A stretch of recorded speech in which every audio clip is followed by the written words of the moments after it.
શ્લોક છે, શ્લોકમાં વિદ્યાર્થીઓના લક્ષણ બતાવે છે,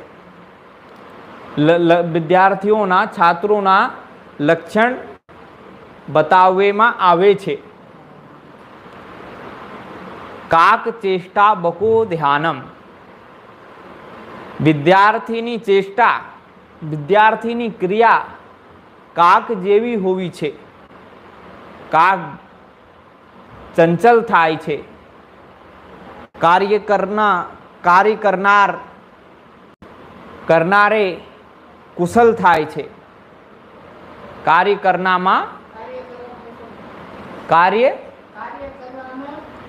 કરવામાં બહુ કુશલ થાય છે.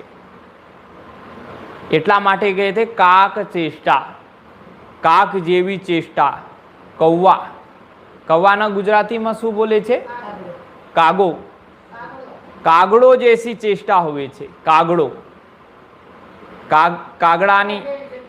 કાગડાની ચેષ્ટા, કાગડા જેવી ચેષ્ટા હોવી જોઈએ વિદ્યાર્થીની.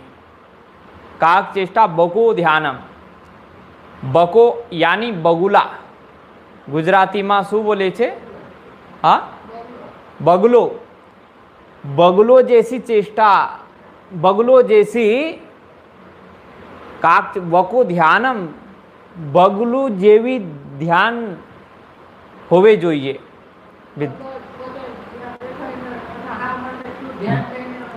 ગંગાજીમાં બગલો બેઠો છે, બિલકુલ શાંત ચિત્ત, એકાગ્ર ચિત્ત હોઈ બેઠો છે, બેસો છે. લાગે છે કોઈ પરમહંસ છે, દૂરથી લાગે છે. નજદીક જવા પછી જોવામાં આવે છે આ તો મછલી માટે ધ્યાન કરી રહ્યો છે, મછલીનો ધ્યાન કરી રહ્યો છે. આ મારા મોંમાં આ જાવે, મારા પંજામાં આ જાવે, મારા પંજા હાથમાં આવી જાવે તો આનો નાસ્તા કરી લીધો,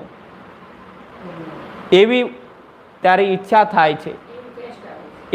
એવો ધ્યાન, એટલા માટે ધ્યાન કરે છે. મછલી ખાના માટે ધ્યાન કરે છે, મછલી જીમી લીધા માટે ધ્યાન કરી રહ્યો છે. ગીતાજીનો